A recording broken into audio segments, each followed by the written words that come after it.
public affairs analyst and member of the Nigerian Civil Society Situation Room. Achike Chude is in Ondo State monitoring the election, and he joins us now for an update. Achike, it's good to have you with us on the Ondo polls. You are there. What are your thoughts so far on this? What are your impressions on this election so far? All right, Achike Chude is with us. What do you make of the election so far?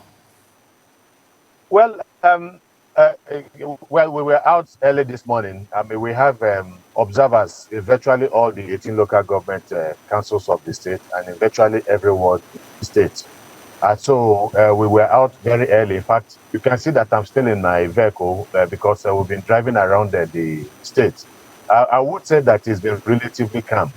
We went through on our trip through about 20 polling units. There are so many people. I mean, in terms of the turnout has been quite,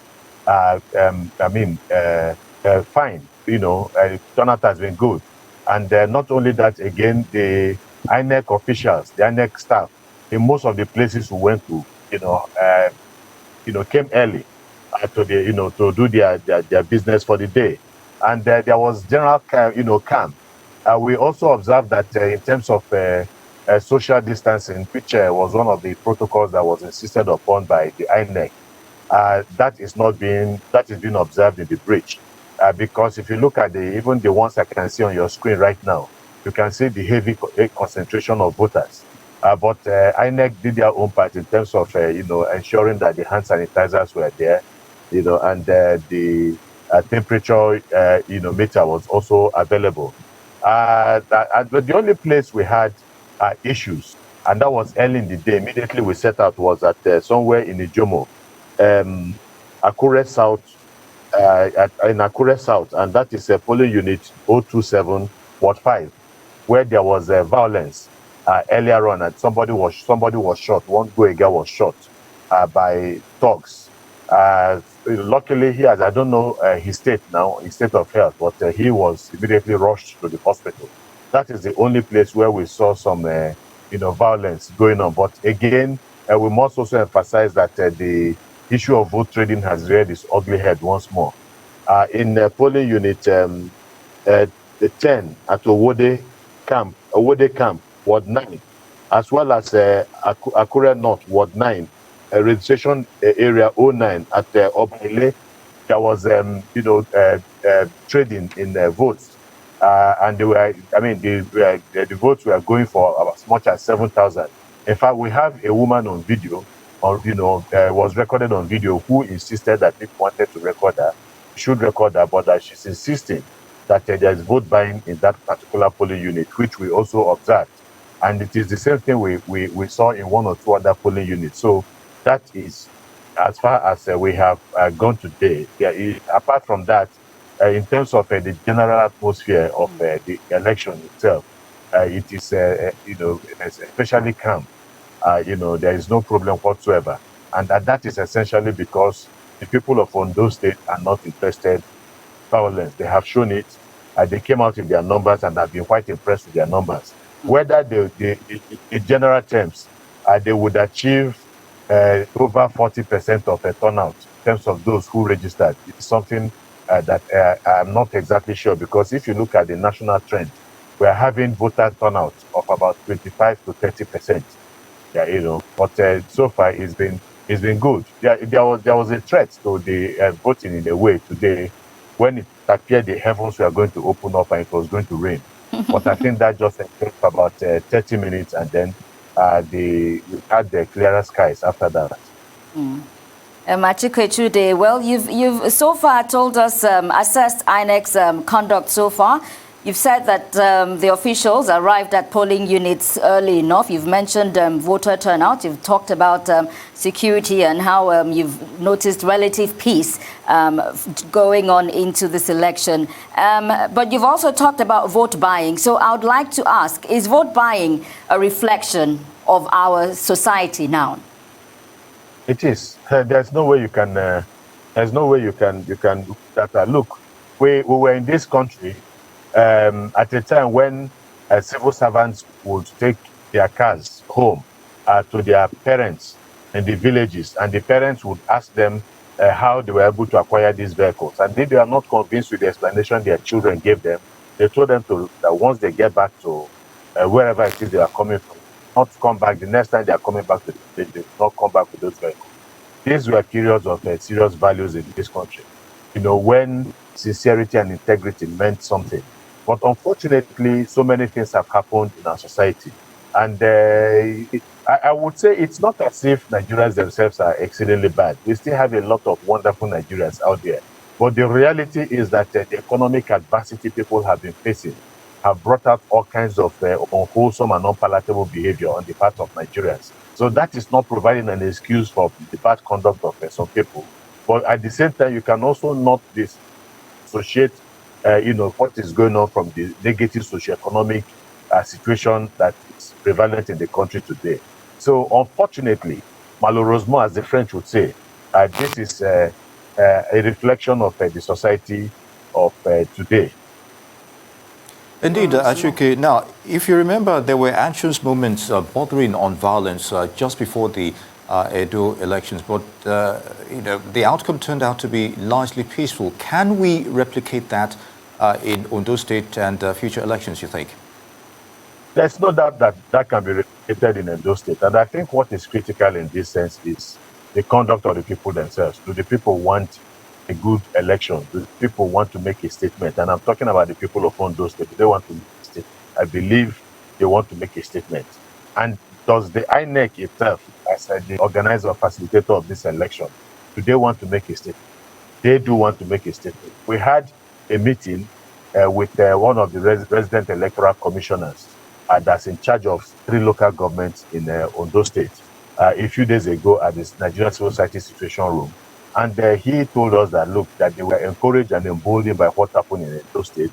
They were encouraged by the reaction of Nigerians, which was positive about the turnout of that election. And so they wanted to, or that they now had a greater result to try and make Ondo State even better than what happened in Edo State. And that is why he said that there are about 6 recs, National Electoral Commissioners in Ondo State. 3 of them are attached to 3 local government areas. And so what that tells you is that there are about 6 of them for the 18 local government areas.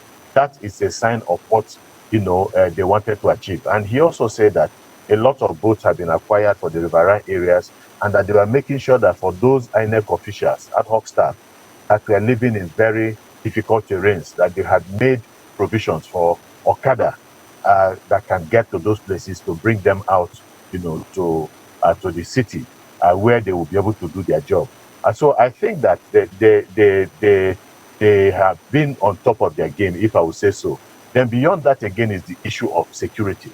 The security people have been working exceedingly very hard to make sure that this election, is essentially free, and fair, without devoid of intimidation and violence.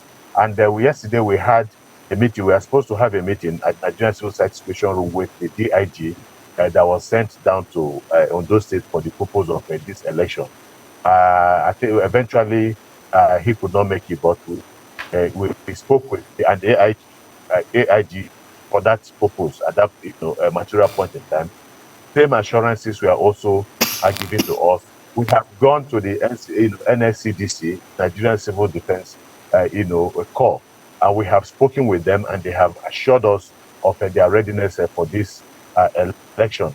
And so every stakeholder, including DSS, we have been in constant touch with every single one of them, and to also find out about their state of preparedness. And so far, we have been encouraged by the fact that everybody seems to want this election, to go well and then to end well. But most of critical importance, lastly, if I would say, is the body language of the federal government. If you remember the statement that the president made with regards to the Edo election, he said it was possible because he had given a strict instruction to the IG to ensure that security operatives behave themselves and that the security operatives would allow for free and fair election.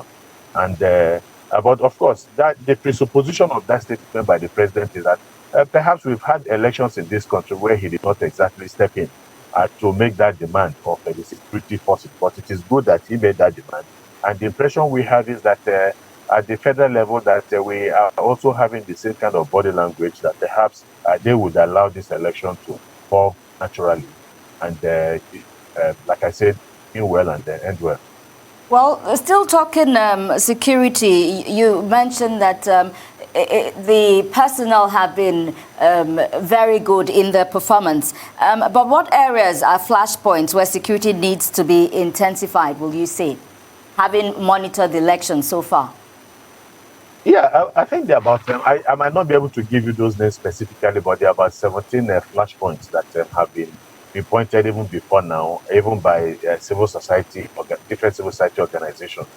Yaga, Clean Foundation, Nigeria Civil Society Situation Room, and INEC, themselves. If INEC was looking at about 6 the day we spoke with the REC, there were 6 major flashpoints, and then, of course, other flashpoints.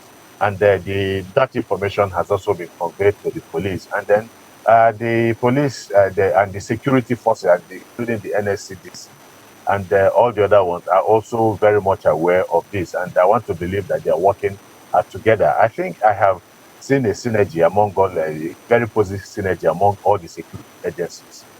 With regards to Ondo State, they are working well to ensure that we have a free, fair and smooth electoral process. So to a large extent, what do you make of this election so far? Is it going in the right direction? Well, if it's about a voter turnout, then that is going in the right direction. If it is about the turnout of INEC staff, then it is going in the right direction. If it is in terms of the absence of worrisome violence, levels of violence, then I would say it's going in the right direction. But we also know that we are not at the critical point in this election. The critical point is usually 2 p.m. When the elections close and when they're about to start the process of compilation of votes and calculation of votes, counting of votes. That is where, we begin to see the thuggery. That's where we begin to see the activities of people, mercenaries who have been imported into Ondo State for the purpose of disrupting elections. And I hope that the security agencies are aware so that at that particular point in time, they will be extra vigilant. Well, Achike, as an election monitor, we heard some polling units were cancelled because of overvoting. Are you aware of those? No, we're still getting some of this information from our people on the field. We have them from everywhere. There have been a few reports about all of this, but again, I think INEC knows what to do when such situations arise. So we hope that they will be able to do something about that. We also had incidences of boat capsizing somewhere. Again, luckily, we have not had reports of people of any casualty. So we hope that everybody involved would be safe ultimately at the end of the day. INEC, I believe, knows what to do. To set aside another period for conduct of election in those places that would have been affected by this unfortunate incidents. Indeed. And what has been the challenges for election monitors such as yourself and your colleagues as well? Well, I wouldn't say we've had too much challenges. There are a few people that have not gotten their gears. Their identification gears, jackets and the caps and so on from the INEC. Luckily, some of them came about 2-3 days before this election and they were able to resolve the issues and they were given these gears. So at the level of INEC, I think, I will speak for the Nigerian civil society situation from that perspective. We have had every cooperation from all the stakeholders, whether it is security, whether it is INEC. We've had excellent working relationship with every single one of them. And then whenever there are issues arise or incidences arise, we have been getting in touch with the authorities, and they have also acted promptly. Movement has been okay. The roads, you have a lot of policemen, especially road safety, have been out in their numbers, manning major checkpoints. We saw a strickling of a few military people, army people in some places. In most cases, they have been very, respectful. They have been very courteous, and then they did not interfere with our movement as long as we were able to properly identify ourselves. All right, just before we let you go, we also heard that the vehicular movement restriction ordered by the IGP are being flouted. Is that what you have observed? Unless that is happening right now. But like I said, when we were moved out in the morning, and we came in around 11:30, because we are preparing for a press briefing, we did not see any violation. Virtually every motorist that we saw on the road has been on the road, and that is the business of the election. Perhaps as we are getting close to the close of voting, people have been emboldened to move out. But they should also know that they are running some risks because they are not supposed to be on the road until voting closes. Achike? Indeed. Oh, all right. Achike Chude, member Nigeria Civil Society Situation Room. Many thanks for your thoughts on the Ondo polls. Before the end of the polls, we'll be able to get in touch with you for more details, as it were.